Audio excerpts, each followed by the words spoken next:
Hello guys, this is your friend Naruto Fanfictions and we are back with a new fanfic. Which is what if neglected Naruto gets married with Hanabi on his training trip. Part 1. And if you enjoy this fanfic then please press the like button and subscribe to my channel for more fanfic like this. And now let's start the fanfic. Jiraiya of the Sannin walks at a brisk pace surprisingly. Normally he would be bantering with his student and his company, but Jiraiya is in a hurry to finish his next Ika book. His series hasn't had another installment in close to 2 years, so Jiraiya has a notebook out as he storms up ideas, and the reason for his writing hiatus is but 3 feet to his left. Naruto has his arms behind his head, his burnt orange and black jumpsuit unchanged. The only notable difference in Naruto's attire is he has 2 kunai pouches on his legs. He has a hip pouch on his lower back which hold 4 scrolls which if you looked you could make out the tops of them sticking out of the pouch. His black hachiate is cut shorter so it won't snag anything behind him and his Konohagakure plate sometimes catches the sun as he strolls. Naruto glances to his left at his other company as they all travel back to the hidden leaf. Directly to Naruto's left is Karen Uzumaki. She's sporting a button-up long-sleeved white shirt and black shorts. Her Otogakure headband was left at the destroyed Otogakure base. Beside Karen is another female. The other female beside Karen has her eyes closed in thought, her raven straight hair rippling in the wind, her hair travels to the mid of her back, 2 long bangs frame her face and stop at her jawline. She's wearing a black kimono with a white undershirt which can be seen because the front of her kimono is open in the chest area. She also has a katana at her hip. Looking at the sheathed blade it doesn't look special, just a black katana hilt and guard within a black sheath. Yes, this female very much likes the color black. Naruto himself spots the Konoha gates coming up and he lets out a happy sigh. We're almost home, Aro Sennin. Naruto hears Jiraiya scoff beside him. Are you ever gonna stop calling me that brat? Naruto smiles toward Jiraiya who glances at him. Nope. Jiraiya lets out an exaggerated sigh and puts his notebook away. I swear, you look just like Minato but you act like Kushina. Good. I'm glad Ka-san told me she originally coined your nickname Aro Sennin. And I'm gladder I picked it up. Someone has to remind everyone how much of a pervert and a menace to bathing houses you are. Jiraiya is about to retort when he notices the glare of both of their female companions. Jiraiya chuckles before looking away from Karen's pink glare and the other female's charcoal-like eyes drilling holes in his skull. Jiraiya is saved from further embarrassment as they approach the gates of Konoha. Naruto spots the 2 Chunin gate guard and can't help his laugh. Man. Some things really never change. Uzimo, Katetsu. Said Chunin guards both look up from their desk. Uzimo squints his eyes for a second before Katetsu grins, shoving his partner, Naruto. Jiraiya-sama, welcome back to Konoha. Who are your lady friends? Naruto is about to introduce his female companions before he thinks better of it. I think it's better if we see Ba-chan before their identities get out. Sorry guys. Uzimo and Katetsu share a look reading each other's minds. Is this the same knucklehead from the Chunin exams 3 years ago? Uzimo clears his throat. Of course. Lady Hokage-sama should be in her office. Head straight there with the foreigners before letting them anywhere else in the village. Naruto nods in understanding. Understood. You two don't work too hard. Katetsu rolls his eyes. Hardy har har. At least we've got job security. Nobody else wants to guard the gate and do the paperwork for foreigners, and when we're not doing this we run errands for Hokage-sama. Easy job, easy life. Well, unless we piss Hokage-sama off. At least she heals any injury she causes, haha. Katetsu rubs the back of his head sheepishly before Uzimo shoves him. Who are you talking to, dude? Huh. Katetsu opens his eyes and sure enough the group of 4 are gone. Once a little ways into the village Naruto makes 2 shadow clones who both take off in separate directions. Jiraiya looks at his student curiously. What are they up to? Naruto holds up 2 fingers. Anko. And gotta clean my apartment up. I've been gone 3 years, remember? Do you really think Tsunade Heim just let your apartment waste away? I'm sure she had somebody looking after it. So you're gonna start studying the seal already? Naruto nods as they walk into the Hokage Tower. Yes. We already know I can remove the newer seal, but Anko's may differ. I want that thing off of her. She doesn't deserve the bullshit Orochimaru has put her through. Jiraiya leads his student and the two females up the stairs. I thought you only met her like twice. Jiraiya can't see Naruto, but he knows he's nodding behind him. You're right, but we both know I'm a good judge of character. Jiraiya chuckles. I can't deny that. You're just like Minato, but also different. You both have unique charisma and a ability to read others. Their conversation came to a stop as Jiraiya knocks on the Hokage's office door. Jiraiya hears a crisp female voice, enter. Jiraiya opens the door and plasters a huge smile on his face as Tsunade's hazel eyes land on him. We're back, Heim. Tsunade smiles as she spots Naruto behind Jiraiya. Naruto grins as Tsunade, mission accomplished. We've got some things to discuss. Naruto's sharp tone makes Tsunade's eyes widen, and then she spots the two females that follow Naruto through the door before Karen closes it behind her. The room is silent as Naruto waits for Tsunade to ask the questions he knows she's going to have. His intuition proves correct when Tsunade steeples her fingers and speaks up, "Who's your lady friends, Naruto?" Naruto looks at both of the ladies before jerking his thumb toward Karen. This is Karen Uzumaki, former member of Otogakure. She can be trusted. She's defecting to Konoha. You two can talk about that later. Here Naruto pauses looking at his other female companion. He sighs loudly and Jiraiya grins. Introduce yourself. The raven-haired female bows deeply before raising her head. Hi, I am Setsuna Uchiha, Naruto-sama's faithful slave. Naruto groans loudly. Tsunade's eyes sharpen at the mention of slave. Explain. Naruto nods, but Jiraiya beats him to it. She's from Nadeshiko. Tsunade frowns. The Kunoichi village that sends its females out until they find a male who can defeat them in battle. Jiraiya's grin never fades. The very one. Setsuna here found Naruto during part of our trip. As you can get, Naruto beat her. Although she almost got him from the shock of seeing her Sharingan. Anyways, long story short, Naruto refused to marry her, so she made a blood oath. Tsunade's breath hitched. Blood oaths are never to be taken lightly. Those who break them forfeit their life. She swore to serve Naruto until she drew her last breath as his slave. Naruto sighs loudly before lightly glaring at the female who's sporting a small smile. All of that without my consent. Setsuna bows to Naruto. Apologies, Naruto-sama, I await any punishment you deem appropriate. Naruto smacks his face, grumbling. Jiraiya can't help his perverse giggle at Setsuna's demeanor and word choice. Tsunade growls at Jiraiya, seeing his perverse mind at work. I swear to Kami-sama, Jiraiya, if you don't stop that, I'll beat you worse than that time I caught you peeping. Jiraiya makes a conscious effort to compose himself at such a threat and mock salutes. Yes, ma'am. Tsunade rolls her eyes before looking back at Naruto. Okay, Naruto, anything you wanna talk about? If not, you can show your lady friends around while I talk with Jiraiya. Naruto frowns as a rough topic broaches his mind. Yes, there is one more thing.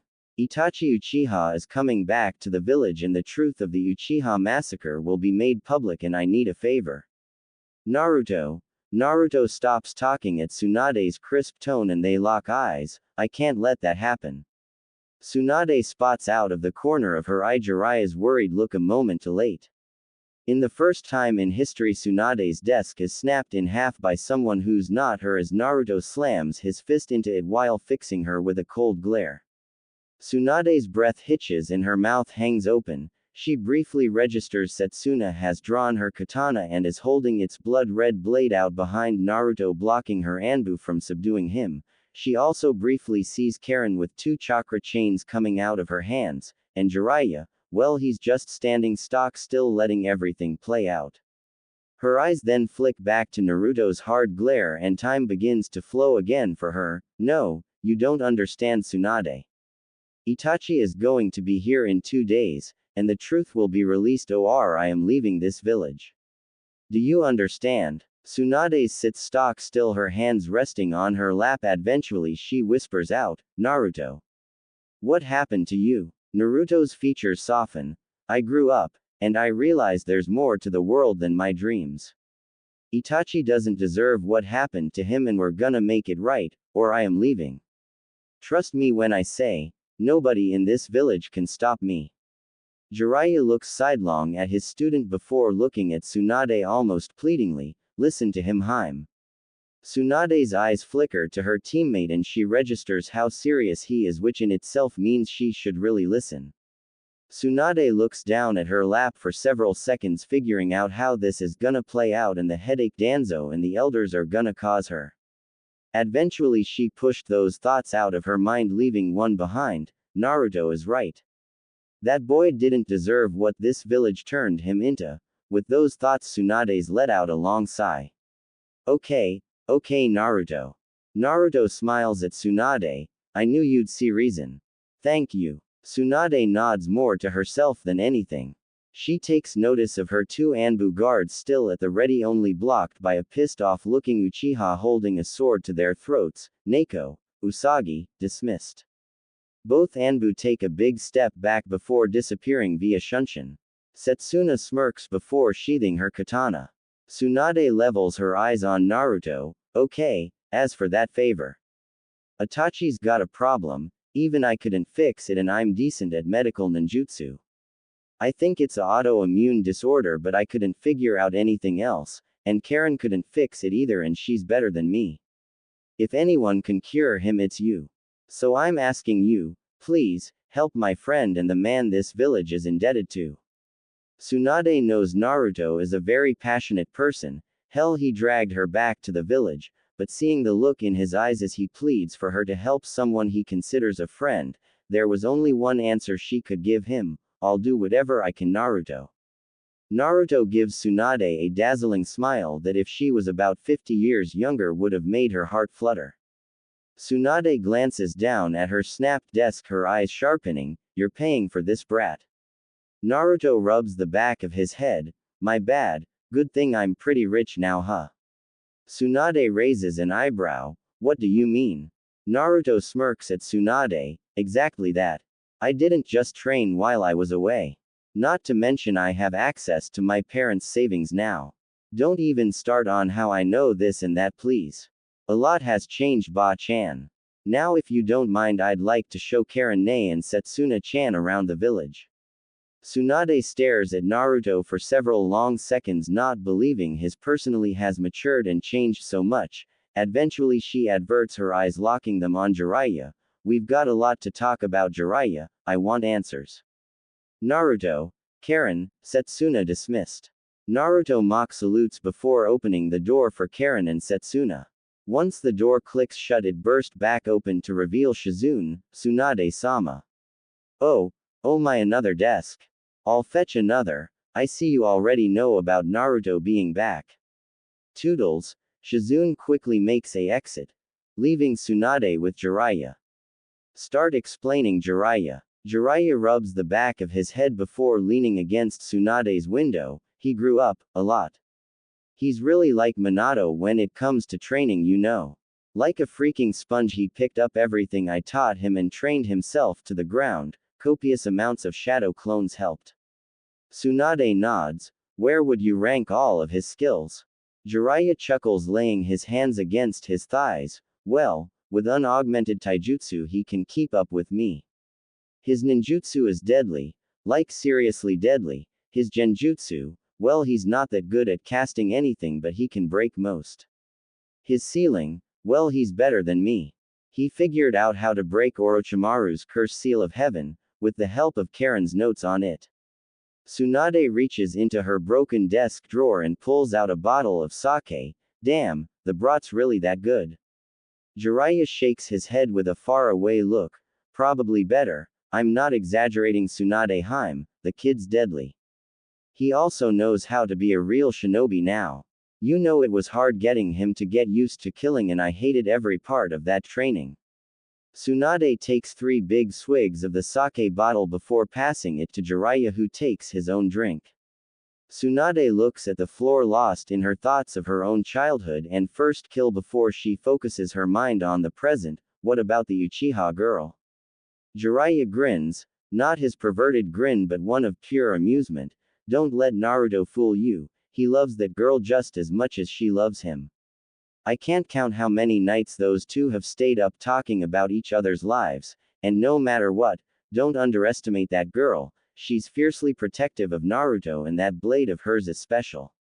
Tsunade is mildly amused of the thought of Naruto being in love. What's special about the blade? Jiraiya chuckles, Naruto made it for her after he broke her old one. She named it Serpent. It's imbued with seals which when activated coats the blade in a deadly poison. One cut and it freezes up all your nerves and puts you in excruciating pain before you die minutes later. Tsunade is stunned, and Naruto made it. Jiraiya shrugs, sorta. Karen helped with the poison. Don't worry, Naruto made it clear she is not to use the poison on any Konoha shinobi and she's not to kill anyone from Konoha. Tsunade raises an eyebrow, would she have? Jiraiya nods grimly, without Naruto telling her no. Most definitely. All it would take is for Sakura to look at him the wrong way and she would have skewered her. She knows all about her abusive tendencies toward Naruto. What about Karen? What's her plan? She wants to be part of Konoha's R&D department, and she wants to work in the hospital. You'll have to work it out with her. She's a really bright girl, really, just don't make her choose between family and this village. She'll side with Naruto every time. Tsunade groans, that brat's causing me so much paperwork. Jiraiya grins at Tsunade, you know you missed him. Jiraiya catches Tsunade's small smile in her lack of protest. Meanwhile, Naruto clone numero uno found Konoha's snake mistress hanging out with Konoha's genjutsu queen. Both ladies are sitting outside of a quaint-looking tea house. The clone approaches the two ladies. Anko recognizes him instantly, if it isn't the brat from the Chunin exams. How was your trip, kid? Anko leans on the table showing Naruto her exuberant attentiveness. It was well, Anko. It's good to see you both. But I really wanna get to the point and I'm sure you'll like the reason I'm here. Anko grins at Kurenai before cocking her head sideways at Naruto. Oh. Anko, I know how to remove Orochimaru's perfected curse mark. Anko's eyes widen and she lets out a gasp. Instantly her hand goes up to her neck. Why, you can really remove it? Naruto nods. Yes, but yours may differ from the perfected version. If you don't mind, I wanna see it. Either way, I'm confident I will get that bastard's mark off of you. Anko begins to tear up and scrambles to take her coat off. Here anything. Whoa, Anko, you don't need to take your coat off. Please calm down. Anko looks at Naruto expectantly. See, calm down. Okay. It's just. Naruto walks over to Anko, placing his hand on her shoulder. I know, we have a similar past, trust me, I know. Meanwhile, Kurenai is eyeing the blonde curiously, praying the blonde isn't playing a cruel joke on Anko. Because if he is, he's dead, Konoha shinobi or not. Naruto leans over Anko and she leans over so he has a better view of the seal in the sunlight. Naruto's sharp eyes trace every line of the small seal. The matrix is mostly the same, concepts the same, the only big difference is this isn't the upgraded version.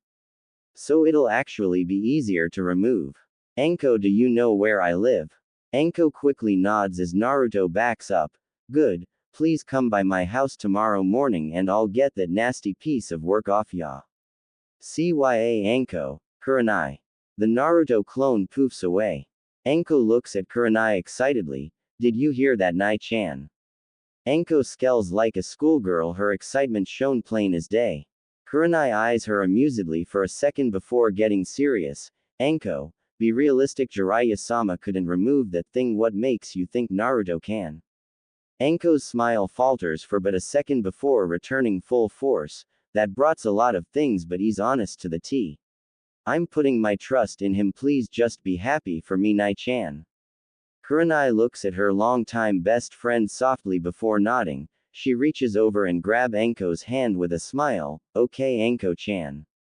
Hey girls. Hana Inazuka takes a seat beside Kurenai and soon Yugao sits beside Enko with a huff.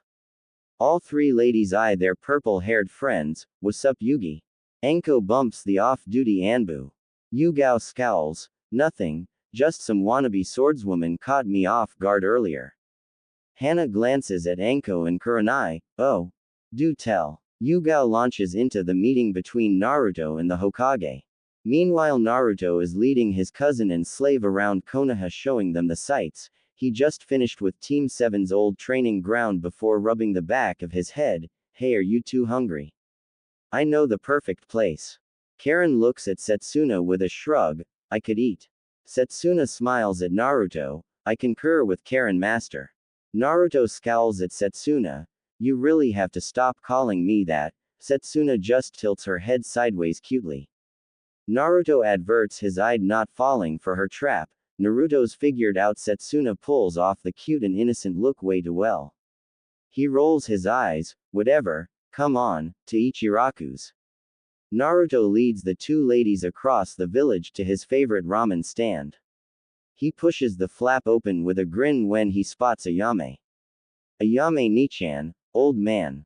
Fire up the grill because Naruto Uzumaki is back in town. Ayame whirls around and lunges at Naruto as Karen giggles. Ototo. Ayame wraps Naruto in a bear hug. Oh, I missed you so much, little brother. You have to tell me all about your trip sometime. And who are your friends? Naruto took his time introducing both Karen and Setsuna. He wisely didn't let Setsuna introduce herself this time. Naruto just finishes his 6th bowl and is regaling Ayame and Tuki with a story about his time in Sunagakur when the flap to the stand open and a tall Junin walks in. Naruto glances and he grins instantly. Kakashi-sensei. It's good to see you. Kakashi smiles at Naruto. Yo, it has been a while, Naruto.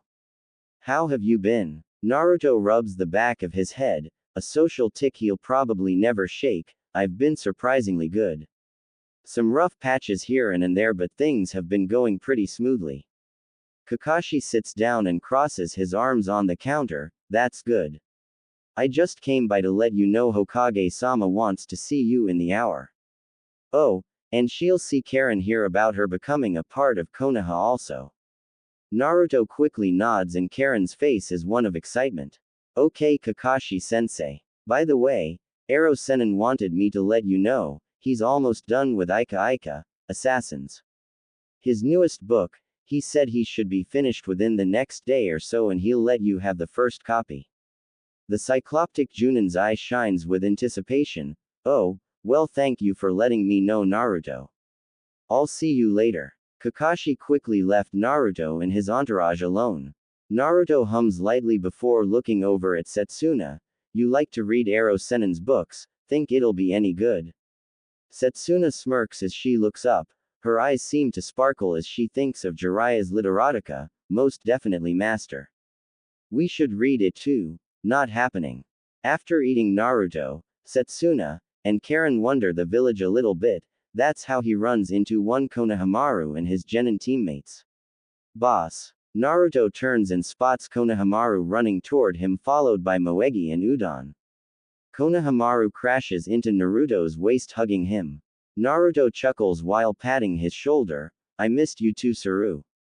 Konohamaru backs up looking at Naruto strangely. Saru. Naruto shrugs. What? It's easy to say. It takes Naruto a bit, but he eventually shakes Konohamaru after leaving his team a clone to teach them a trick or two. Now he's back in Tsunade's office to hear what she has to say. Surprisingly, she already has a new desk which she's resting her elbows on. Alright, Naruto. By Jiraiya's account, you're a Junin level shinobi. That being said, should you accept, I'm entering you in Konoha's next Junin exams. Naruto grins at Tsunade. I'm gonna ace the exams, believe it. Tsunade smiles at her surrogate grandson. You better. Some of your classmates are also going to be taking the exams. Really? A sharp couple of knocks on the door interrupt whatever Tsunade was going to say. Enter. Sakura walks into Tsunade's office followed by Tenten and Lee. Sakura's eyes instantly glue onto her teammate, Naruto. You're back. Naruto spins around at the sound of his old teammate's voice.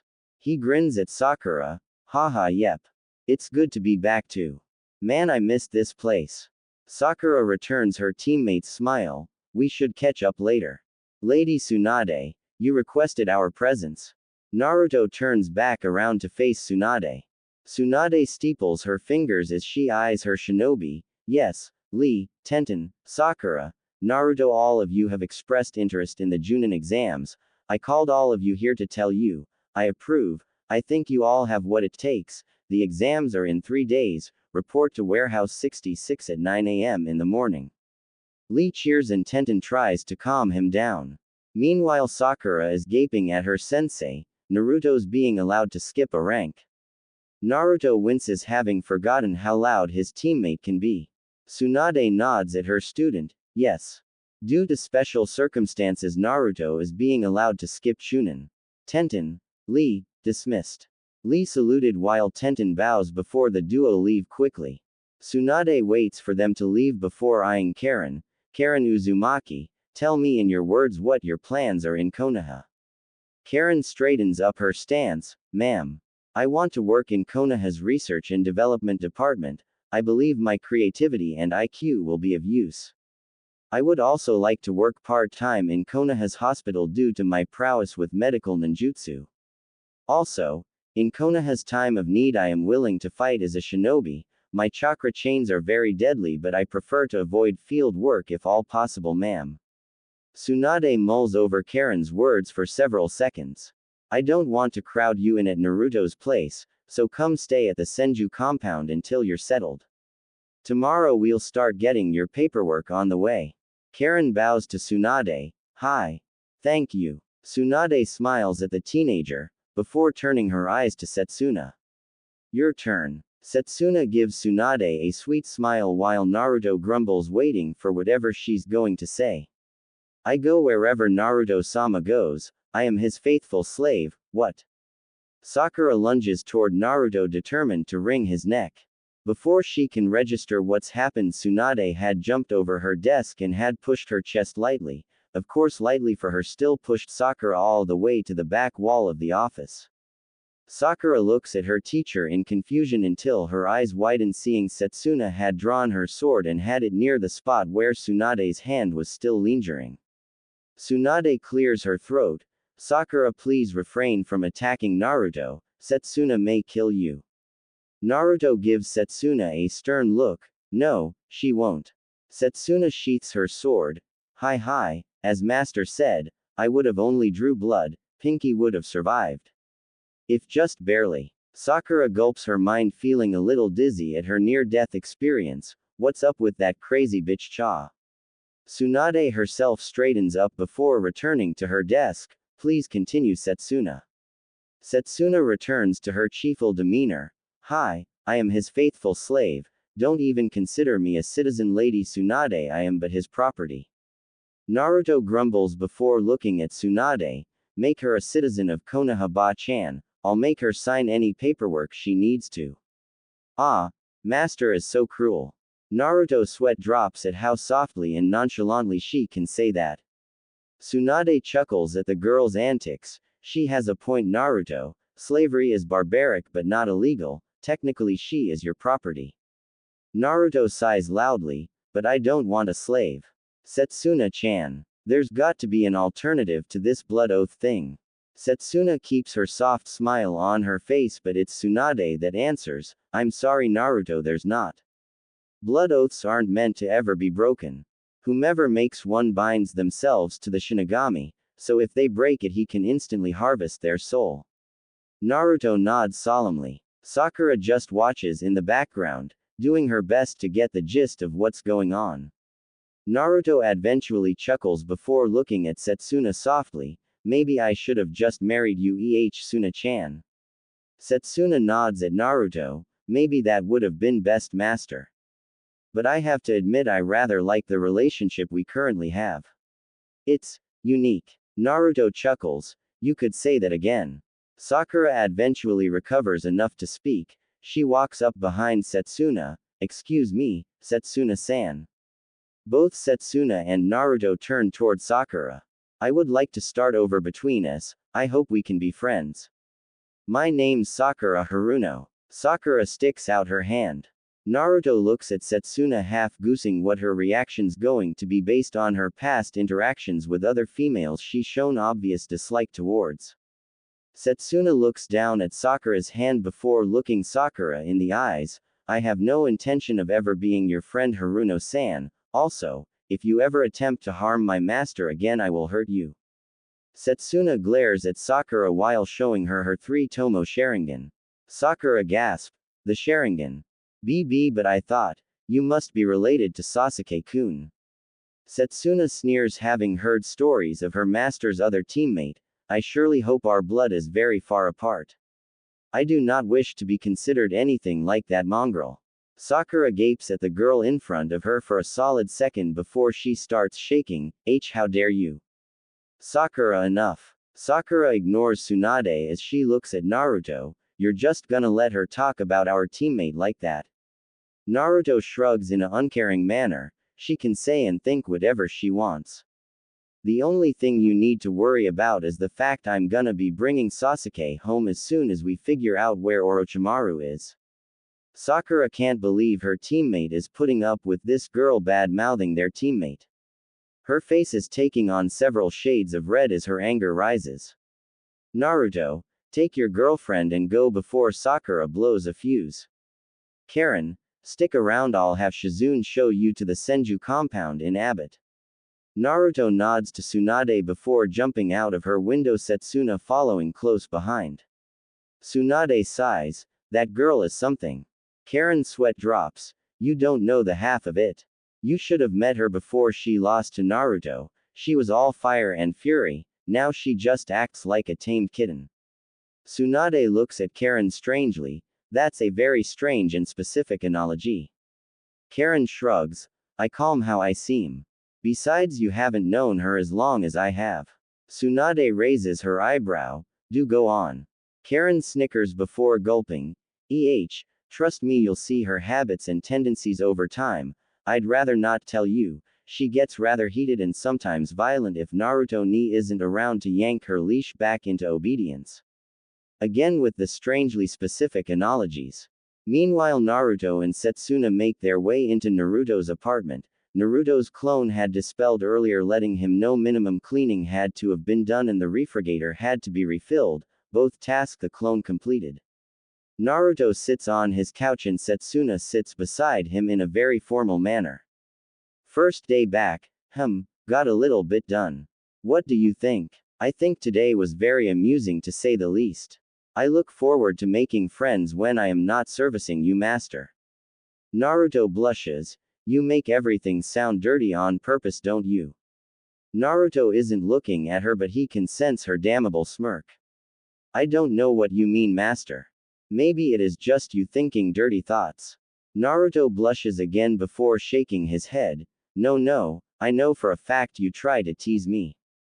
Naruto look at her and sure enough her small cute yet annoying smile is on her face. Think as you wish, my master.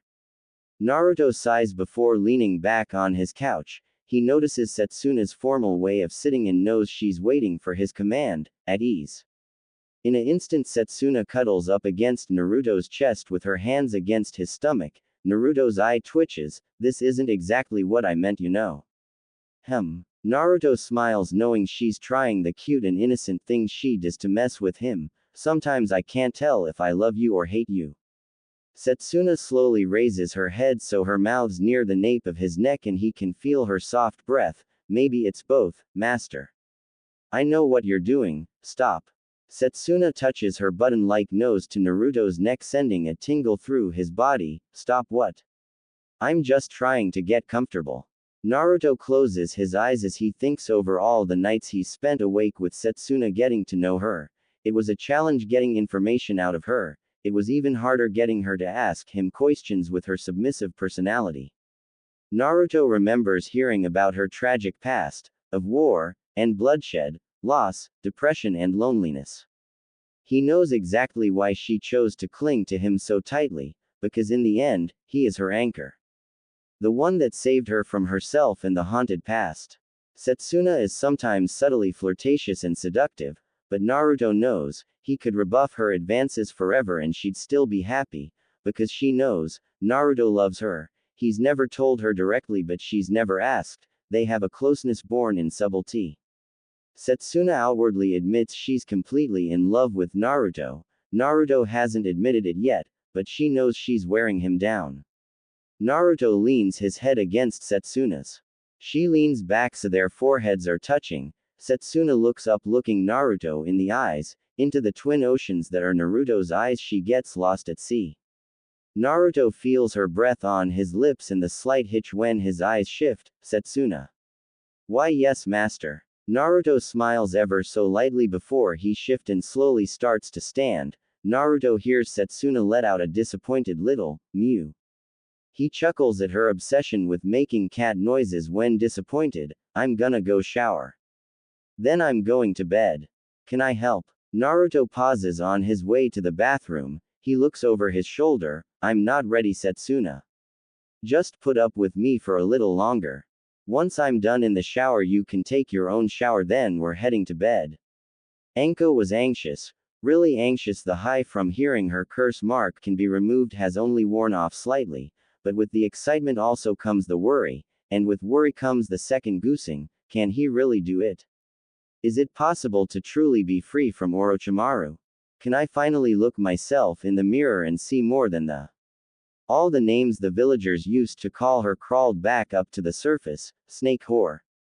Traitor. Turncoat. Bitch. Anko's eyes water. For a long time she's managed to conceal her pain behind closed doors, or sometimes block it completely with the help of Kurenai.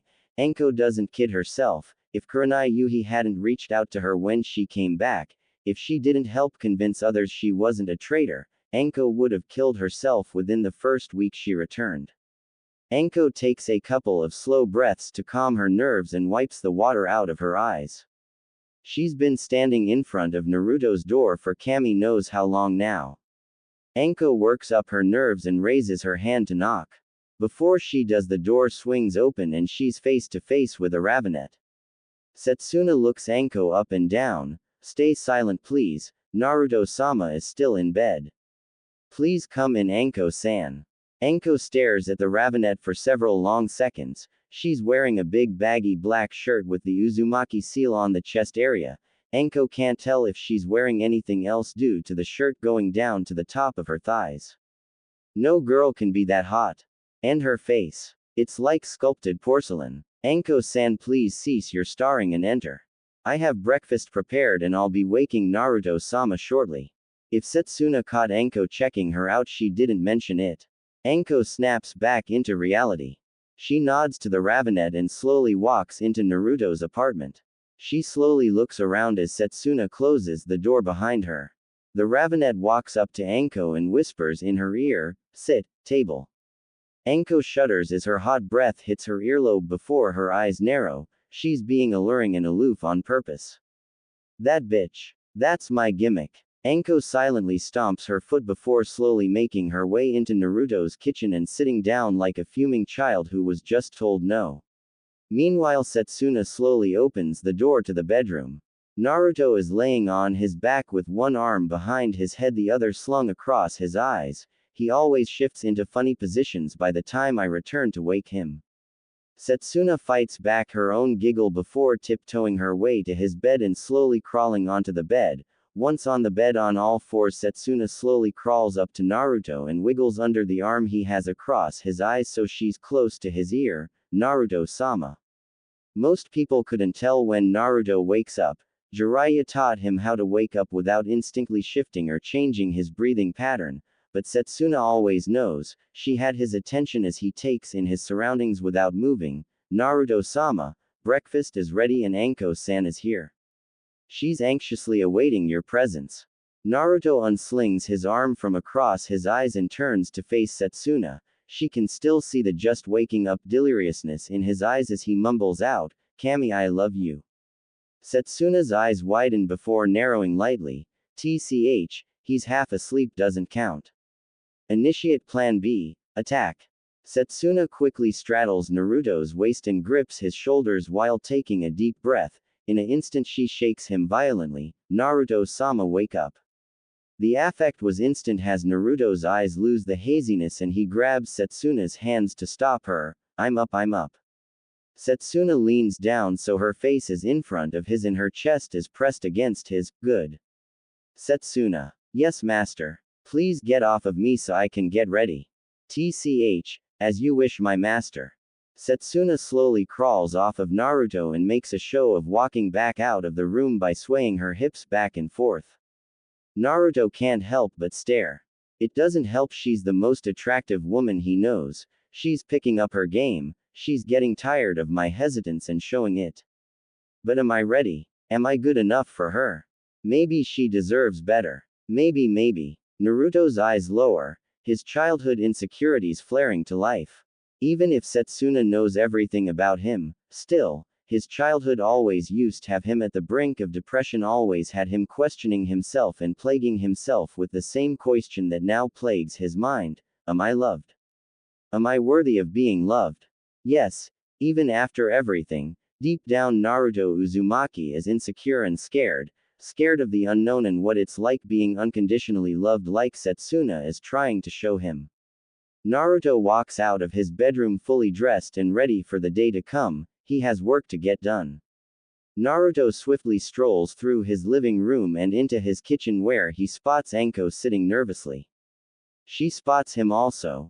Naruto grins at her while sitting across from her. Let's eat, then I'll remove it. Oh, okay. Setsuna lays 3 plates out before passing out the breakfast: eggs, bacon, sausage, and toast. Once everyone is situated, Setsuna takes a seat beside Naruto, really close to Naruto. Setsuna bows her head and waits. Naruto smirks knowing he's probably about to surprise Anko. Let's pray. Anko's eyes betray her shock and some of her liveliness returns during that shock. I didn't take you as the spiritual type, Gaki. I'm sore. Naruto holds up his hand. Anko, just be yourself. You don't have to force yourself to be respectful and stuff. And yes, I am spiritual. I know for an undisputed fact the Shinigami is real. That leads me to believe the other gods are real also. Now let's pray to my namesake deity that originally blessed my clan. Anko nods dumbly and bows her head with Naruto and Setsuna.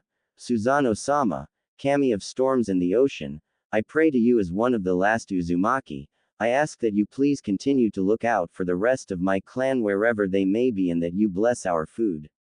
In the challenges that are to come, know this member of the Uzumaki clan will continue to pray to you. Please extend your favor over my friends also, even those ignorant of your godliness. Amen. Amen. Naruto and Setsuna both raise their head and watch as Anko silently mouths her own prayer and whispers out Amen. Once she raises her head, Naruto grins at her. Okay, let's eat. Once Naruto, Setsuna, and Anko finish eating, Setsuna gathers the dishes and starts washing them. Naruto looks at her back affectionately. I don't know what I'd do without you. Probably live in Uncle Anlenus, master. Naruto chuckles awkwardly, not giving her a response. Instead, he stands up from his seat and moves to stand to Anko's right. Once there, he leans over the table and his pointer finger on his right hand starts to glow with chakra. Then he starts writing out a circular sealing matrix. This is a secret Uzumaki technique. It's called chakra scrying. It allows us to write seals using our chakra, as you can see. The only reason my clone couldn't do this yesterday is because I didn't give it enough chakra. I've successfully modified the shadow clone jutsu so I can choose how much of my chakra they get. If they're running errands for me, I give them the bare minimum. Anko watches attentively as Naruto's finger writes seal after seal. Soon Setsuna walks over and stands slightly behind Naruto as he keeps writing. Eventually Naruto finishes. The end product is a huge circular seal that spans nearly the whole table. Naruto glances over it with a nod. Next he places his hand over the seal and turns his wrist counterclockwise. The seal turns also while shrinking. The seal rapidly shrinks until it fits on Naruto's palm. Now that the seal's miniature, it strangely looks like the yin-yang symbol. Hold still, Anko. Anko rigidly sits straight up and Naruto walks behind her and places his palm over the curse seal. Naruto takes a deep breath. On 3. 1 2. A slight hiss is heard, followed by a little smoke from under Naruto's hand. Naruto pulls his hand away and the curse mark is gone. The only thing left behind is slightly pink, sore-looking skin. Naruto places his hand on Anko's shoulder. Congratulations, Anko, you're a free woman now. Anko shudders and Naruto looks at Setsuna. Mirror. Setsuna quickly strolls into Naruto's bedroom and returns with a handheld mirror. Setsuna sets it in front of Anko, who's still shaking with her eyes closed. Anko, go ahead, look. Anko slowly brings her hand to the mirror, grasping its handle. She tentatively brings it up and opens her eyes. A loud gasp escapes her mouth as she looks at her neck. Slowly tears start streaming down her face. Anko puts the mirror down and spins around, hugging Naruto tightly. Her body jerks heavily at her emotional tears. Thank you, thank you, thank you, thank you. Naruto rubs the Junin's back as he looks at Setsuna in a pleading manner. She just mouths one word to him, endure. It takes Anko a little bit to calm down. When she does, she grabs the mirror again to make sure she wasn't delusional. Naruto, I have to repay you somehow. No, Anko, you, number. Naruto, anything you ever need. Don't hesitate to ask. Naruto inwardly sighs, knowing she's not gonna settle with not repaying him. Okay. Naruto looks over at Setsuna. Get dressed, High Master. Setsuna strolls back into the bedroom. Soon she walks back out wearing a black kimono similar to the one yesterday and a burnt orange undershirt. She also has her sword on her hip. Naruto throws her his wallet. You're dismissed for the day. Naruto looks down at Anko. Anko, if you really wanna repay me, I can only ask you to do one thing. Hang out with Setsuna-chan today and see if you can help her make friends. Naruto stands up looking at the raven-haired Uchiha. Anko smirks, her playful nature seeping through. Sure, I'll steal your girlfriend for the day. Naruto blushes heavily. Setsuna doesn't miss a beat. You, nor anybody else will ever compare to Naruto-sama. Naruto takes a deep breath. Knowing you're gonna draw attention and claim I'm your master to anyone who asks. Setsuna-chan, if it comes up, you are not to omit details. Reveal you are my slave by choice via blood oath. Got it. Setsuna bows lightly. High Master. Naruto nods. Good. Well, I gotta go see someone. You two have fun, Yane. Naruto disappears in a smokeless shunshin. Anko looks at her new female companion. So, is he any good in the sack? To Setsuna's credit, only a light blush settles on her face. I don't know yet. But I'm sure it will be enjoyable. Anko looks at her suspiciously. Wait, you're a virgin. Setsuna actually blushes heavily. Naruto quickly makes his way across the village via roof hopping. He glances up and sees it's still rather early in the morning. Naruto jumps down from the roofs and walks for the last block until he's standing in front of the Hyuga compound. The two Hyuga men standing in front of their gate don't so much as glance at Naruto until he's standing right in front of one of them. May I help you? Yes, I need to see Neji Hyuga. He left early this morning. He will be with his old teammates. Naruto nods to himself. That would make sense. Where does Bushy Brow Sensei's team train again? Naruto strolls away from the guards and makes a clone. Check the outer wall of Konoha. Bushy Brow sometimes has his team runs laps along it. I'll check their training grounds. Much to Naruto's ire, once all members of Team 9 made Chunin or higher, their team was officially disbanded, so they stopped using Training Ground 9, passing it on to another genin team. It takes Naruto the better part of an hour to find the members of Team 9 at Training Ground 27. Once Naruto spots them, he hangs back for a second. He sees Neji sparring with Lee, and Guy holding off Tenten with nunchucks. After a moment, Naruto sees Neji and Lee's spar slowing down and assumes they're about done. Naruto starts making his way toward them. If Neji spotted Naruto with his Byakugan, he didn't say anything. Unsurprisingly, it's Lee to break away from the spar to greet him. Naruto-kun. Yosh, have you come to stoke your flames of youth with Guy-sensei? Naruto chuckles while quickly deciphering his jargon. No, Lee, I actually need to speak with Neji, privately. The Hyuga nods to him stoically. Our training will be halted within the hour. Can you wait? Naruto nods to him and takes notice of his attire. Neji is wearing all white clothes beside his Junin vest, which stands out like a green thumb. Even his Hachiate cloth is white. Naruto moves away from Team 9, letting them train in peace while chuckling at Neji's new gimmick. Well, it's good to see he made Junin. I wonder who else pulled it off in our generation. Naruto actually takes time to think about it. Shika could do it, but he wouldn't want the responsibility. Shino's definitely a Junin, dude's smart. If he picked up his taijutsu, he should be pretty good now. I don't think anyone else in our generations made it yet. Goose, I'll find out over time. True to his word, Team 9 dispersed an hour later, each member leaving in a different direction. Neji makes his way over to Naruto, who's leaning against a tree. What do you wanna talk about, Naruto? One sec, Neji. Naruto holds his hand up in a half-snake seal and closes his eyes. After a second he opens them. Okay, we're really alone. Neji, you're the first person I'm telling about this. I want to remove the caged bird seal from the Hyuga branch house, and I know how.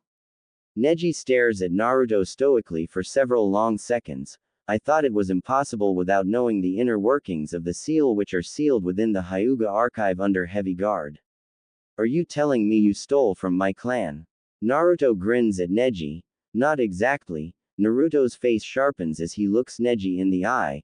I am about to reveal to you 2's class secrets of the Hidden Leaf Village. Do you understand what that means? Neji nods. I cannot repeat the information.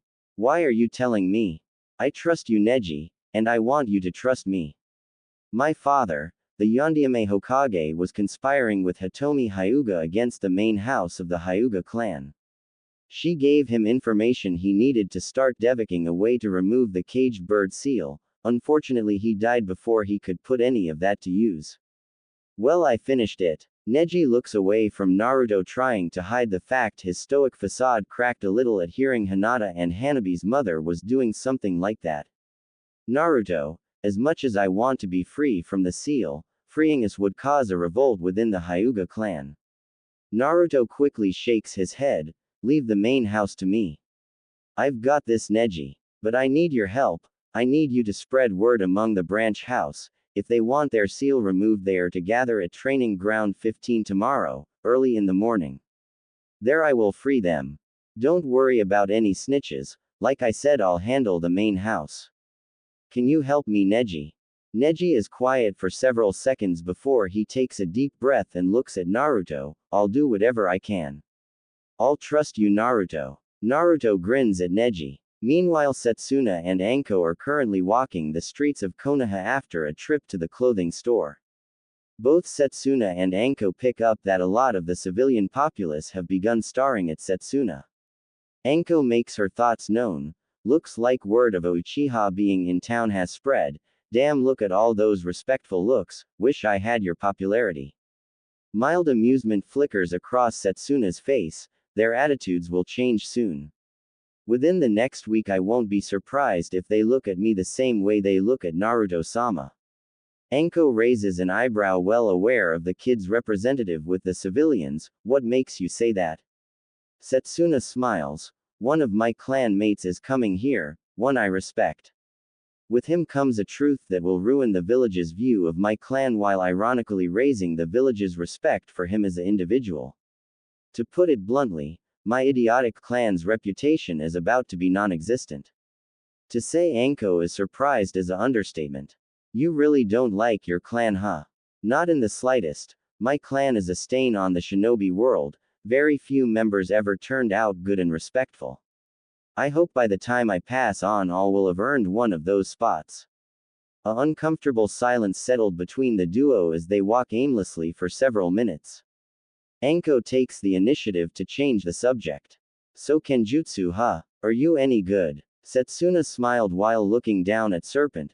By the standards of Tetsu no Kuni Samurai and the Seven Swordsmen of the Mist, I am a top-tier swordswoman. Anko whistles. You met the Seven Swordsmen?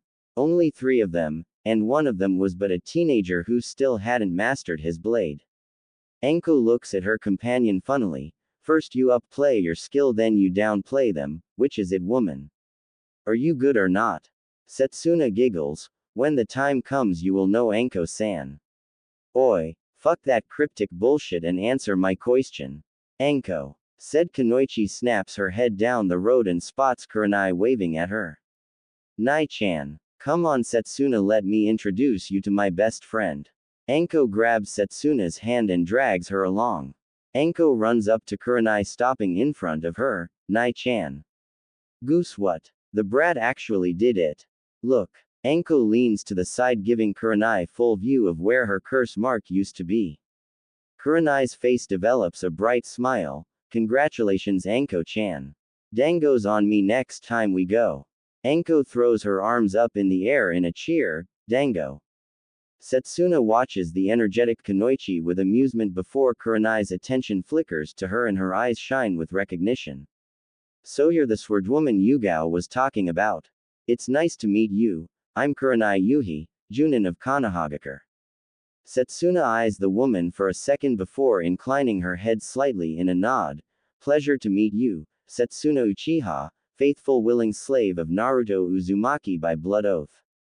Kurenai looks at her strangely while Anko chuckles. Wadea no, you actually listened to the gaki. Setsuna tilts her head to the side, looking at the snake mistress of Konoha. Why, of course, Naruto-sama's word is law. For me his orders come before all else. Although I may disobey some orders in hopes of being punished. Anko grins something sinister. Oh ho ho, a misogynist. I'm more of a sadist myself, but I sometimes switch. Whoa. Anko-chan, we are not having this conversation. Especially in the middle of the street. Not to mention, how old are you, young lady? Anko rubs her ear. Yeesh, Nai-chan, you're loud. Setsuna gives Kurenai a lightly closed eye smile that nearly made the woman squeal from the cuteness. I am 16. 4 months younger than Naruto-sama. Kurenai looks at Setsuna blankly for a second. Anko manages to squeeze in a comment. Huh, so you're a July baby. So 2 months to go. Hi. Kurenai finally reboots. I seriously thought you were like 14. It must be your height, you're short. Setsuna pouts. I am not short, I'm fun size. Anko burst out laughing while Kurenai shakes her head. After Anko recovers, she starts measuring Setsuna's height by her own. Anko-san, I'm 5 feet 5 if you're that curious, and Naruto-sama is 5 feet 8 inches.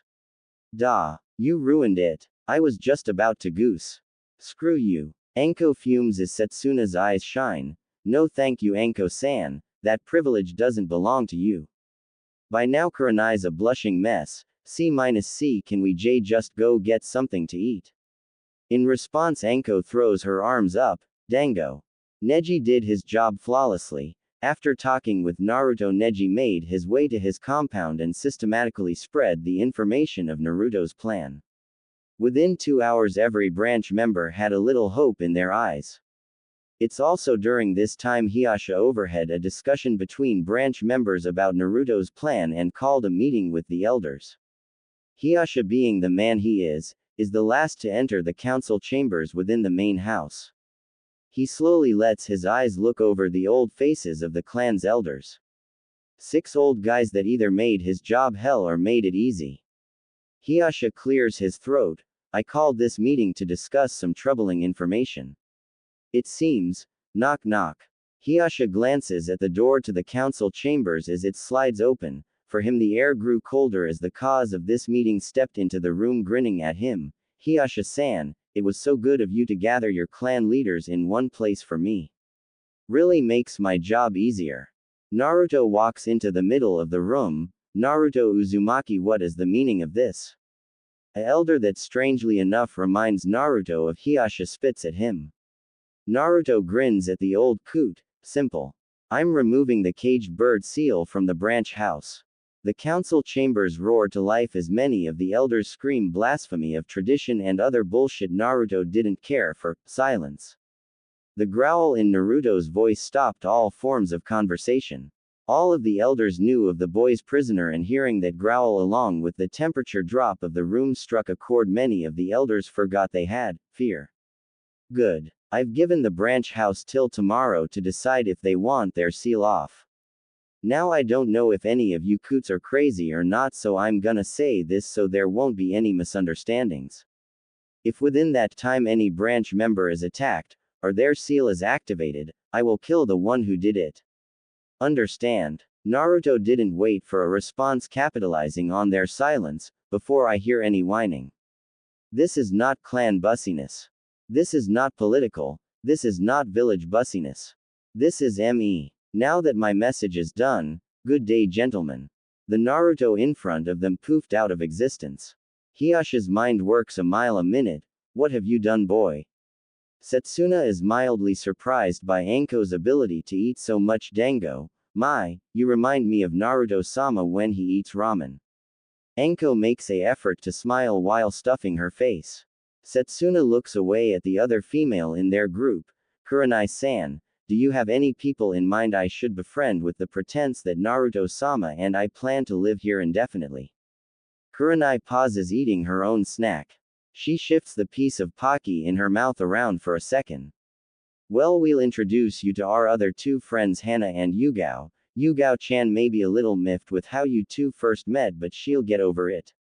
Other than us and them, I suggest you just make an effort to network with Naruto's friends. Who knows, some of them may be mature enough for your standards. Although when he was younger I never pegged Naruto as the mature type. Something crosses Setsuna's face that surprises Kurenai. Pain. Naruto-sama has changed. He was forced to with what we faced. The Akatsuki, they took someone from him he was trying to save. Then Kiri. Kiri was hell. War is hell. Seeing war hardened his heart in a way he'll never be the way he was. I watched him change. He's still the kindest, gentlest, most amazing man ever. But now he knows how to be ruthless. It hurt so much watching him become just like me. Kurenai is shocked into silence. The somber mood Setsuna hit them with also shocked Anko out of her appetite. Anko swallows her bite as quietly as possible, as if not trying to disturb the silence. What happened, Setsuna? Setsuna levels her eyes on Anko. She stares the snake Junin in the eyes for several long seconds. Even after she speaks, Anko isn't sure if she found what she was looking for. It started in Kumo's territory. It was a week after I had joined both Jiraiya, Karen, and Naruto-sama on their trip.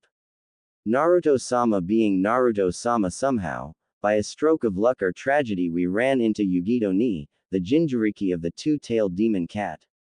Naruto-sama befriended the woman. Naruto-sama was adamant we stay in the area a little bit so he can visit his new friend a little more before moving on. Setsuna frowns. On our last day there we all felt the demonic chakra of a tailed beast. Naruto-sama raced off knowing his friend was in danger because the cat was her last resort trump card in a fight. I followed. We arrived on the scene of Hidan the Sacrificer, and Kakazu the Immortal, both taking on Yugito. Both Naruto and I attempted to help. But in the end we were too late. They had already weakened Yugito enough that soon after we joined the fight she collapsed from her wounds and chakra exhaustion. Setsuna narrows her eyes in anger. Those bastards stalled and kept their distance until they found an opening and escaped with Yugito. We tried to follow but it was useless. That was the first major event that changed him. After that he threw himself into training like never before. He improved massively. Setsuna takes a deep breath and lets her anger go slowly. Her face settles back into its neutral look. A tinge of sadness in her eyes, but by far Kurigakure molded him the most. We went there to find someone to train Naruto's water affinity. There he witnessed the horrors of war and the monsters that make themselves known among men during times of war. Naruto got his training and so much more. I watched him slaughter a battalion of Yagura's men before helping Maid Terumi take on the Mad Cage himself. In the end we left that country with a new Mizu Cage being installed into power. It was months ago when we finished there. Those events shaped Naruto. Some people will call him an angel, others a demon. Believe both of those individuals. Not everyone gets to see the Naruto that we know. I've seen him show off his inner devil, and believe me, he's terrifying when he's in that mindset, and nobody I know living or dead can stop him when he's like that. A cold silence engulfs the table. Setsuna has a faraway look in her eyes, and both Kunoichi glance between each other, but it also makes him totally hot. Anko's laugh echoes across the village. Naruto tracks down Jiraiya and finds him atop the Hokage monument, writing in his journal that very few knows he has. Out of respect, Naruto hangs back and lets the man finish his entry. Eventually, the old sage lifts his pin and closes the book before it disappears into one of his seals on his body. Naruto walks up and sits beside the man, and they both look out across the village. So how did you decide to deal with the Hyuga clan? Naruto glances to the part of the village he knows their compound is. I'm freeing the branch house tomorrow. I chose fear to keep the main house in check. Fear can develop into respect. Hate would have only sowed more discord. Jiraiya chuckles. You really took those psychology lessons seriously. Be careful, Naruto. Both of those emotions are closely tied together. Fear, if complete, leads to hate. Naruto nods. I know, which is why once the branch house is free, I'm gonna offer Hiyasha a way to ease the tension that's gonna be there between the main and branch house. Don't worry, sensei. I'm gonna earn that clan's respect. I'm airing out the immoral bullshit in the village one stain at a time. Jiraiya allows a silence to settle between them for a minute before he pulls out a book and tosses it to Naruto. A gift for your girlfriend. Naruto catches the book and looks at the cover. Ika Ika, Assassins. Gold edition. What's the difference between gold edition and regular? Jiraiya chuckles perversely. Gold cost more to make, so I only ever make 10 copies of each book in gold. The specialty is the fact they contain illustrations for the major scenes. Naruto scrunches up his nose. So the golds actually have porn in them. I seriously can't get why so many people read these. Jiraiya chuckles. I'll let you in on a secret, Naruto. There are 2 types of people who read my books. 1. Those who aren't getting any. 2. Those who are looking for ideas to use in bed. Neither reader is disappointed with my books. Naruto looks away in thought for a minute before putting the book away. You're leaving again soon, aren't you? Jiraiya nods. I need to find Orochimaru, and I need to keep track of the Akatsuki. Naruto nods solemnly. He's genuinely gonna miss the old pervert. Naruto reaches into one of his leg pouches and holds out a tri-pronged kunai for Jiraiya. Jiraiya looks at the kunai before grasping it and holding it in his hand. You remember how it works, right? It has 2 complex seals. Channel chakra into the one on the handle and I'll be there instantly. Channel chakra into the seal on the loop and I'll flash you out of there. Jiraiya continues looking at the kunai, remembering his first blonde student. Minato would be proud, Naruto. Naruto looks away. Thank you. Be safe, Jiraiya sensei. I'll see you later. Jiraiya grunts before Naruto disappears in a shunshin. Naruto spots Setsuna, Anko, and Kurenai and decides to pay them a visit. He jumps down from the roof and Setsuna is the first to spot him across the street. She smiles at him as he approaches. Naruto-sama. Anko spins around. Brat. Your girlfriend's kinky, you know that. Naruto blushes while looking away. In a swift motion, Naruto pulls out his Ika Ika book and tosses it to Setsuna. She catches it in one hand and looks at the cover. Naruto looks and he swears he sees a sparkle in her eyes. Tell Jiraiya-san thank you for me when the chance arrives, Naruto-sama. Naruto nods as Anko leans across the table to look at the book. Oi. The new one's out. I gotta get a copy later. Kurenai blushes, putting the dots together. The fact Jiraiya wrote it and there's only one book series Anko likes. Great, another pervert. Naruto chuckles hearing Kurenai. You have no idea, I've been dealing with her for close to 2 years. Setsuna puts her new book away in her kimono and pouts. Master, you wound me. Naruto raises an eyebrow at Setsuna and decides to go along with her playfulness for once, only if you beg. Setsuna and Kurenai both blush. Kurenai so much she matches her favorite student. Anko for her part slaps the table with a chuckle. Damn kid. Well hello who do we have here? Hana Inuzuka walks up to the group of four, her nin-kin trailing behind her. Naruto looks at her as a memory pushes itself to the forefront of his mind. I remember you, after the Sasuke retrieval mission you were in Kiba's hospital room healing Akamaru. Hana gives Naruto a toothy grin showing off her sharp canines. Hana Inuzuka at your service, heiress of the Inuzuka clan and head veterinarian of Konoha's wildlife. Hana gives Naruto a mock bow everyone can tell is more for show than any form of respect. Naruto Uzumaki, troublemaker extraordinaire, and Konoha's next Hokage at your service. Naruto returns Hana's mock bow with more flair in his own. Once he's standing straight up again, Hana gives him another one of her toothy smirks. I think we'll get along. At this point Hana turns her eyes to the raven-haired Uchiha sitting with her friends. So this is the Uchiha that ruffled Yugao-chan's collar so much. Kurenai nods at Hana's rhetorical question. Yep, this is Setsuna Uchiha. Setsuna nods to the Inuzuka heiress. Before her eyes focus on Naruto as she sees him tense up. Well ladies, I still have a few errands to run before we run out of light. See y'all later. CYA Gaki. Bye Naruto, come see Kiba sometime, he still wants a rematch from the Chunin exams.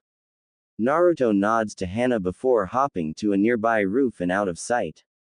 Anko takes a second to focus on Setsuna. Sue, about that joke Naruto made, think you'll be getting any tonight. Another pink tint returns to Setsuna's face as Hana takes a seat beside her. Naruto makes his way across the village to the Hokage's tower, showing respect for his teacher's preferred entrance. Naruto jumps in through her window. Tsunade fixes Naruto with a glare. I swear you become any more like that pervert I'm gonna lose my mind. Naruto chuckles at the comparison. Honestly, he doesn't see that many similarities between himself and Jiraiya. Hey, I'll keep that in mind. Ba-chan, can you get a carrier to go to Kurigakure? Tsunade looks at Naruto putting her paperwork on hold. Yes I can. Any reason why I should? Well, how does the betterment of Konoha's protection and economy sound? Tsunade's eyebrows raise. Sounds very appealing. Good, because I got a letter to send to the Mizu cage. Afterwards she should be coming here within a week or so to broker an alliance between villages, that includes Suna in case you're wondering. Tsunade claps her hands together in front of her face as her mind works quickly. 3 of the 5 great nations in an alliance, that's never happened before. Naruto, do you know what this means? If we play our cards right, Iwa and Kumo will see our alliance and become worried. This could lead to a 5-way alliance. Or war. Tsunade's eyes focus on Naruto, who shrugs. Hope for the best outcome but prepare for the worst. That's my motto and it's gotten me through more than a couple situations alive. Tsunade sighs. You're right, I just hope another war doesn't break out. Naruto nods before placing his letter on Tsunade's desk. You and me both. Well, I'm heading out. Oh, if any of the Hyuga clan come by to throw a fit, sorry Ba-chan. Before Tsunade can ask Naruto why he disappears. Hana doesn't have any problem melding Setsuna into their little group. In fact, the 4 females get along quite fine. Too bad Yugao showed up and instantly gets in a foul mood seeing the raven-haired swordswoman. Yugao approaches at a subdued pace. Naturally, Setsuna spots the girl approaching and recognizes her purple hair. Ah, that's why you don't like me. You wear one of the Anbu that tried to subdue Naruto-sama. Yugao's cheeks burn at the insult to her abilities. In return, Yugao growls at the Uchiha. I want a kenjutsu match between you and me. Afterwards we can put all this behind us. Despite her anger, Yugao can tell the rest of her friends seem to like the teenager. So she can't continue to be mad at her if she's gonna be seeing her more often. Thus a kenjutsu match will be her chance to regain some of her lost pride, or cement that Setsuna is just better than her. Then she has no reason to be ashamed. In the shinobi world there's always someone out there stronger than you just have to accept it and move on. At least that's her mindset. Setsuna nods. Very well. Setsuna stands up and the rest of the females follow her example, wanting to see this for various reasons. Yugao nods. Come on, she takes off in a stroll. Yugao leads the group to a training ground with a large clearing. She turns around and drawls her tanto, when you're ready. Setsuna nods. She looks over her shoulder and Anko, Kurenai, and Hana step back to give the two ladies room. Setsuna nods before turning around to face Yugao. Setsuna grips the hilt of her katana. Yugao levels her tanto in front of her chest, holding it with both hands. Then Setsuna lowers her stance and blurs forward. With a loud hiss she draws serpent. Yugao lowers her stance and sharpens her eyes, trying to keep up with her approach, but just as she starts tracking her movements, Setsuna picked up her speed again, turning into a black blur. Instantly she's on Yugao. She brings serpent down at an angle, hitting Yugao's tanto hard enough she nearly slaps it out of her hand. Yugao grits her teeth, her hands going numb from the power. Setsuna reverses her grip, bringing serpent back up at an angle. She cuts through Yugao's vest, showing her skin without drawing blood. Then she yanks back and stabs forward, placing the blunt side of serpent against Yugao's jugular. That whole sequence took less than a few seconds. Yugao doesn't move as Setsuna looks at her impassively. Don't feel bad, Yugao-san. I've taken down large groups of shinobi with my kenjutsu. There's a reason I prefer the blade over other forms of combat. Naruto walks into his apartment as the sun starts to set, with a content smile, and gets ready for the night, showering and changing into nightwear. He lays down in bed. It isn't 20 minutes later Setsuna joins him, crawling into bed and laying on his chest while draping her left arm and leg across him. Setsuna lets out a comfortable sigh. I take it your day went well. HMHMM. I made some friends, got to show off, and now I'm cuddling up to the greatest man in the world. Naruto doesn't audible respond at first, instead wrapping his left arm around Setsuna's shoulder, squeezing her lightly. She sighs again contently. Tomorrow things are gonna pick up a little. Itachi's coming and I'm freeing the Hyuga. Setsuna snuggles her head against Naruto like a cat would need a pillow. I'll be with you, Naruto-sama. It'll be fun seeing Itachi ni, he's easy to embarrass. I'm so happy you could talk him out of his self-destructive path. Naruto hums. Good night, Setsuna-chan. Good night, Naruto-sama. Naruto stands in training ground 15 early in the morning. The sun is just barely peeking the horizon. Naruto looks in front of himself at the large group of Hyugas.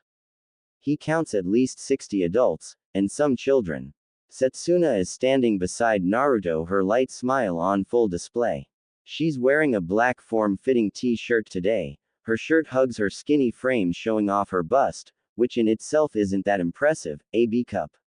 She's also wearing black form-fitting pants. Her pants hug her legs and butt, showing off her peach-shaped firm butt. She has serpent on her hip tied with a black sash. Naruto clears his throat before speaking up. Okay everyone, let's get started. Please form 5 lines.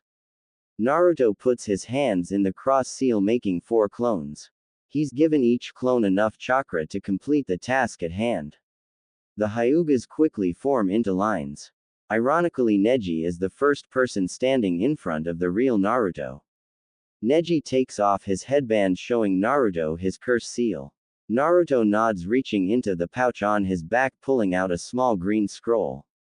Naruto unrolls it slightly. I pre-prepared this seal, so this process should take less than an hour for everyone. Neji nods stoically. Naruto places his palm on the scroll, and when he pulls it back he has a seal on his palm that resembles an hourglass. Naruto places his hand on Neji's forehead. Kai. Neji feels a little discomfort and heat for a second before Naruto pulls his hand back. Done. Next. Neji, not to be caught off guard, quickly steps around Naruto and turns around, letting his other branch members see. Murmuring begins. He actually did it. We can all be free. That's all Neji needs to smile, knowing Naruto followed through. Neji doesn't bother putting his Hichiate back on for now. He lets his clanmates see his unmarked forehead as he stands proudly. It takes Naruto a little more than an hour to free the branch house, mostly because some of them got really emotional. Something Naruto wasn't expecting was a grown Hyuga man hugging him in tears. Seeing the now free branch house of the Hyugas talking excitedly among themselves, Naruto smiles contently. Naruto feels a hand on his shoulder and looks at Setsuna. Good job, Naruto-sama. Thank you, Setsuna-chan. Come on, let's leave them to figure out how to celebrate. Setsuna nods and they both disappear in a swirl of leaves. Naruto and Setsuna appear on a rooftop on the edge of Konoha. Naruto creates a clone and sends it off. Naruto nods before looking at Setsuna. How much you wanna bet Itachi's already here? Setsuna shakes her head. I've learned my lesson, Naruto-sama. Only a fool would ever bet against you. Naruto pouts. Ah, that's no fun. Welp, there's 1 or 2 places he'll be, let's go. Hiyasha sighs going through paperwork. He wasn't foolish enough to approach the Hokage about this matter. She would side with the blonde Jinchuriki 9 times out of 10. Instead, he's already started damage control, talking down the elders, informing the rest of the main house of what's going on. He's never seen Hinata smile so brightly. Hanabi did well to mask her emotions, but Hiyasha knows his daughter well enough to know she doesn't approve of breaking tradition. The elders have groomed her to think that way. Hiyasha sighs, rubbing his eyes. Then he hears a knock on his office door. Hiyasha activates his Byakugan and groans, seeing the grinning blonde. He nods solemnly, deactivating his Byakugan. Enter. Naruto enters Hiyasha's office and takes a seat in front of his desk. Naruto leans back in the comfy chair and smiles. Hiyasha's eyebrow twitches. Why are you here? Naruto hums lightly. Straight to the point, huh? Fair enough. I don't think you're a dumb man, Hiyasha-san. You know now that the branch house is free and I've destroyed the scrolls on how to recreate the caged bird seal. There's gonna be resentment and a divide. Hiyasha's stony facade doesn't shift. Yes, some elders approached me yesterday with concern that some of our scrolls were missing. Naruto grins. I'm doing what is right, Hiyasha-san, whether you agree or not. Now I'm here to offer a little advice on how to cure the rift that's coming. You can take it, or don't. I'm willing to hear out what you have to say. It's obvious you've planned this and put a lot of thought into it. Naruto nods. Make main house techniques available to the whole clan. Offer the same classes main house children get to branch house children. If you want to keep servants, you need to pay them more, or offer other incentives. We both know your clan makes enough money to do both. End the stigma branch house members exist to serve, instead install the belief each Hyuga is capable of greatness. Get your elders in check, don't let them create trouble, you're the clan head, act like it. And lastly, you need to seriously consider grooming Neji to be the clan head. Hiyasha silently thinks over everything the blonde has to say. It's a good plan, boy. But do you really think it'll be that easy? Naruto shakes his head. Nope, nothing's easy. If you wanna make it through this storm, it's gonna require hard work and sacrifice. Welp, I've given you my advice. Think about it. If you wanna bother the real me later, it might take a while. He's busy. Ya nay. Naruto poofs out of existence, leaving Hiyasha to silently fume. That's the second time he's used a clone. Disrespectful brat. Itachi stares down at his parents' grave, silently mourning them. He lets out a silent sigh, feeling 2 chakra signatures approaching. Told ya, one of 2 places. Hi. Itachi turns around, his tired half-blind eyes showing a little bit of joy as he smirks. Naruto-kun, Setsuna-ne. Naruto grins at the older Uchiha man. Itachi, cheer up, bud. You stress too much. I agree with Naruto-sama. Itachi-ni, you'll never get a girlfriend looking stressed all the time. Itachi blushes, still warming up to the thought of finding a woman to settle down with. I'm trying. I just have a lot to worry about these days. Maybe when we get my little brother back I'll stress a little less. Naruto nods. We'll get him. Come on, let's go see Tsunade-ba-chan. Itachi shakes his head. So disrespectful. Naruto rolls his eyes. Whatever. I take it you got an undetected. Itachi looks at Naruto blankly. Reet. Well, you need to lay low till Tsunade-ba-chan makes the announcement. Alright, grab on Setsuna-chan. Setsuna grabs Naruto's right hand. Naruto places his left hand on Itachi's shoulder. They all disappear in a yellow flash. Tsunade puts down her pin and rolls her wrist. With a sigh, she looks at the few papers she has left to go over, knowing more will be coming soon, the never-ending war on paperwork. Maybe I can dump them on Shizune and take the day off. Tsunade leans back in her chair. She stretches out her arms and closes her eyes, stretching. She lets out a sigh. Then suddenly she feels a weight on her lap. Her eyes snap open and she gets an eye full of blonde hair. What the hell? Naruto leaps over the desk, hearing Tsunade yell. He hurriedly spins around and sees Tsunade glaring death at him. Itachi and Setsuna are to either side of her. My bad, Ba-chan. I haven't had a chance to put down my own Hirishin seals in Konoha yet, so I had to use an existing one, which happened to be on that chair. Tsunade continues to glare at Naruto while Itachi and Setsuna walk around the desk to stand on either side of him. Never again, brat. Naruto salutes. Yes, ma'am. Tsunade sighs before looking at Itachi. Itachi, meet me at the hospital at 10 tonight. You're gonna be laying low for a while. I still need to talk to the clan heads, and I'm debating whether I should tell the elders or just surprise them. It should take less than a week, then you can become a real citizen again. Itachi nods. As you say, Hokage-sama. Tsunade smirks, gesturing to Itachi. You could learn a thing or two from Itachi. Naruto, already have Ba-chan. Tsunade huffs. Whatever, you brat. Naruto, the Junin exams are tomorrow. Once you pass, report to me. I've got a mission that arrived today which will be perfect for you. Naruto nods before turning toward Itachi. Wanna hang out? Itachi shakes his head. Actually, I'd like some time alone. It's time I return to the Uchiha district. Naruto places a hand on his shoulder. You know how to find me if you wanna hang out. Don't start blaming yourself again.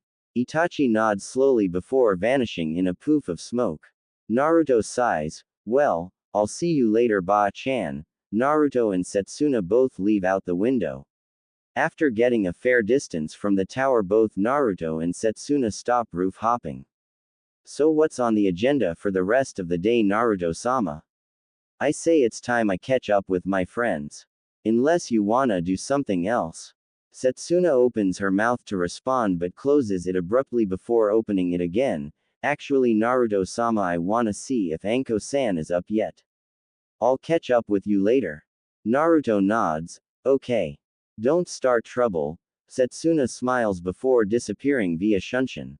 From a distance, Sai watches from the shadow of a chimney. Uchiha split paths with Jinchuriki. Sai nods to himself and begins to move when he's jerked backwards hard. In a flash, Sai is slammed back first against the chimney and a blood-red katana cuts his cheek and ear before sticking in the chimney. Sai looks up toward a pair of Sharingan eyes. Why were you following my master? Due to his training, he doesn't outwardly react to the pain. Inwardly, he cringes. Sai remains silent. I can see your fear. I can see you want to speak, but you won't. You're one of those little roots. You are so lucky Master ordered me not to kill you bastards, yet. Then again, Master isn't here. Enough, let him go. Setsuna jerks with surprise. She looks up to see Naruto watching the duo impassively. Setsuna sneers at Sai before taking a big step back, sheathing her blade. Naruto clears his throat, noticing Sai tense up. Run along, spy. Tell your master to watch his step. One false move and the uprooting begins. Sai disappears in a swirl of leaves. Naruto looks at Setsuna. You didn't really think I fell for that, right? Of course not, master. I just wanted to instill a little fear in the mongrel. Hopefully Danzo will make a move, and we can eradicate him. Naruto chuckles. Danzo's not stupid, or brash. I don't think he'll make a move yet. Not unless we make him think we're a threat, and no, we're not going out of our way to antagonize him further, not yet. For now we let him play his games in the shadows. Again, Ino sighs loudly. Shinu, I'm just not any good at this. Ino, I remind you, you asked for my assistance. You can't always be support for Shikamaru and Choji. Ino sighs again before slowly going through the hand seals for a jutsu, earth dragon bullets. A dragon head made of mud burst from the ground before falling apart. Ino groans loudly, that's it.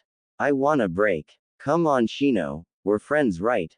You know any gossip you wanna share?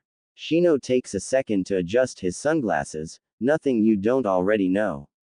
Naruto's back, along with a mysterious redhead who claims to be a Uzumaki, and by Sakura's account a violent black-haired girl who's also a Uchiha, and apparently Naruto's willing slave. Ino leans against a tree crossing her arms. Yeah, Sakura calling anyone violent is a little hypocritical. What do you think? We're about to find out. What? Hey guys. Shino and Ino turn toward Naruto who's grinning at the duo. Setsuna is following slightly behind him. Naruto. What are you doing out here? Naruto scratches the back of his head. Well, I've been looking for the rookie 9 all over. You guys are the first I've found. Shino nods. Hinata, Kiba, and Shikamaru left for a mission this morning. Choji is training with his clan, and Ino has asked for my assistance so she can make Junin soon. To put it bluntly, her non-clan related jutsu needs a lot of work. Ino slaps Shino's shoulder. Shino. Don't point out a girl's flaws. It's not nice. Shino shakes his head. The point of training is to find flaws and fix them. Ino rolls her eyes. Whatever Mr. Know-it-all. Naruto, I heard you've been busy since you got back. Wanna talk about it? Naruto shakes his head. Not really Ino, everything I've been up to you'll hear about if you haven't already. So I gotta ask, Shikamaru really made Junin? I didn't think he had the drive. Ino rolls her eyes. Yeah, lazy bones put enough effort into becoming Junin, he's still lazy though. The rest of us have been working hard to catch up to Neji, Shika, and Shino. They're the first to make Junin so far. Although, I heard through the grapevine you're being given special treatment and you're skipping Chunin. Naruto chuckles. You say it like I haven't earned my chance for Junin. No offense Ino, but I've been on more S-rank missions than the whole Rookie 9 combined, and I've been training with a Sannin for 3 years, I've earned my shot at the Junin exams. Ino shrugs coyly. If I think Hokage-sama has a soft spot for you it doesn't matter. Ino turns her eyes to Setsuna. Ino smiles at her. I've heard quite a lot about you too, just so you know. Setsuna raises her head and locks eyes with Ino. Yes, I took Pinky as the type to whine to others. I've heard a bit about you also Ino. Yamanaka clan, you mostly play a support role in your team, you're pompous and callous, not to mention superficial. Unlike Pinky I think we can be friends. Ino frowns and sharply turns toward Naruto. What have you been telling her about me Narubaka? Naruto shrugs. Just stories about our time in the academy, missions, and the Chunin exams. I've kept my opinion of you guys to myself, anything she says is what she really thinks, don't take it personally, she insults everyone at some point. I find her honesty and cynicism refreshing. Ino turns her glare on Setsuna. You don't insult people you want to be friends with. Shino spots a sparkle in Setsuna's charcoal eyes and correctly guesses there's an inside joke he's not about to get. Ino, most of my friends didn't become my friends until after I almost killed them. Consider yourself lucky for your chance to be in the minority. Naruto snickers, fully getting the inside joke while Ino involuntarily shivers. That's terrifying. Naruto shrugs. It's how we met too. Listen guys, we'll have plenty of time to catch up and stuff. I don't wanna waste your training time. We're gonna head out. Shino takes the opportunity to speak before Ino can try and get out of training, that would be for the best. Ino still needs to get her earth jutsu down before lunchtime. Ino huffs. Bug brain's right. I don't wanna waste his time. Don't be a stranger just because you're a big shot now Naruto. And, Setsuna, I goose we can be friends. Setsuna nods. Naruto turns around and walks away. He waves over his shoulder. Good luck Ino. You to Shino. Naruto and Setsuna gain some distance from the duo. Well Setsuna-chan, looks like everyone's busy and I don't really feeling like taking it easy. Wanna go find a training ground? There's always room to improve, plus we can place limits on ourselves, prohibit certain jutsu or tactics, the usual. Naruto glances at his companion to get her opinion. Setsuna nods, sounds fun Naruto-sama. I'm never gonna get used to that. I wish you'd just treat me like a normal guy. Setsuna looks at Naruto from the side. Naruto-sama, I believe. I know you better than you know yourself. That being said, Setsuna places her hand on Naruto's shoulder. He turns toward her and they lock eyes. Stop torturing your own soul.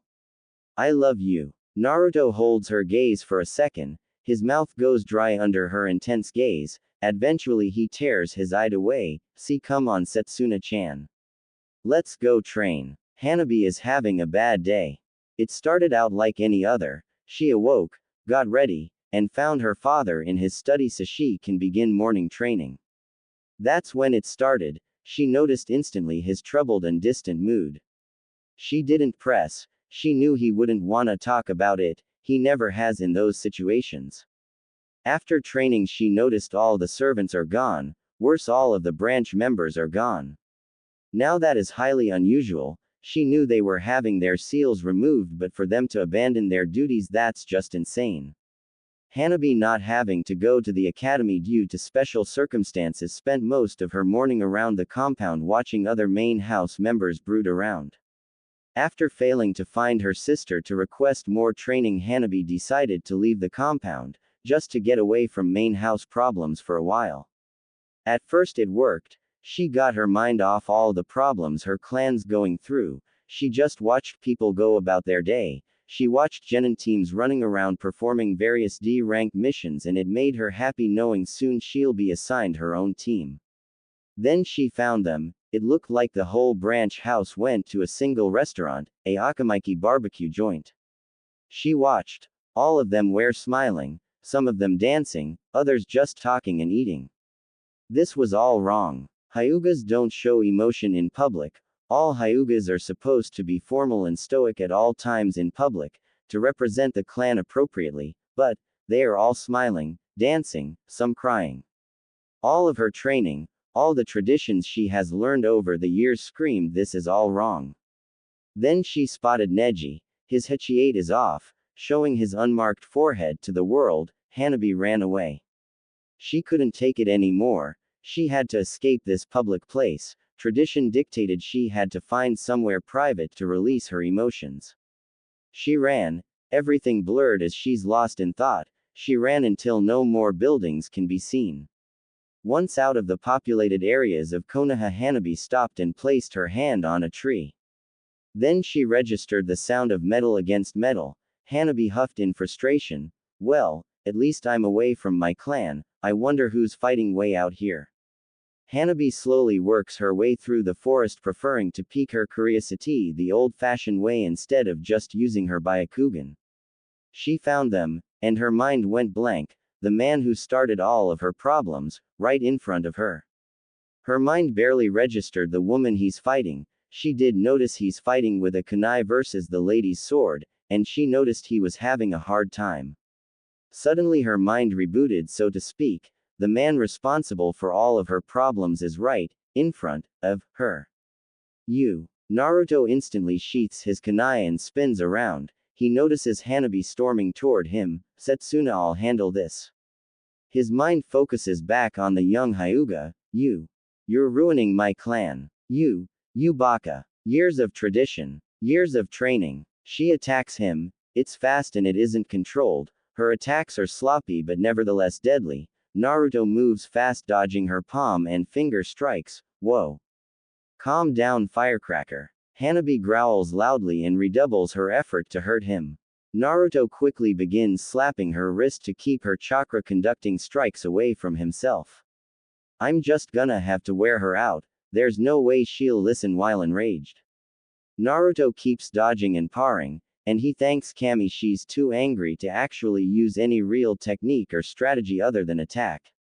Much to Naruto's surprise, Hanabi's able to keep up her assault close to 2 hours. Setsuna had begun to nap by the time Hanabi started showing signs of exhaustion. Where she lacked in physical energy, she made up for vocally. Baka. Baka. Baka. Baka. Baka. Hanabi eventually collapses onto her knees, breathing heavily from her verbal and physical assault. Naruto, seeing his only opportunity, takes his chances. He bends down on one knee and gets eye level. Then he speaks softly, "Hey, listen.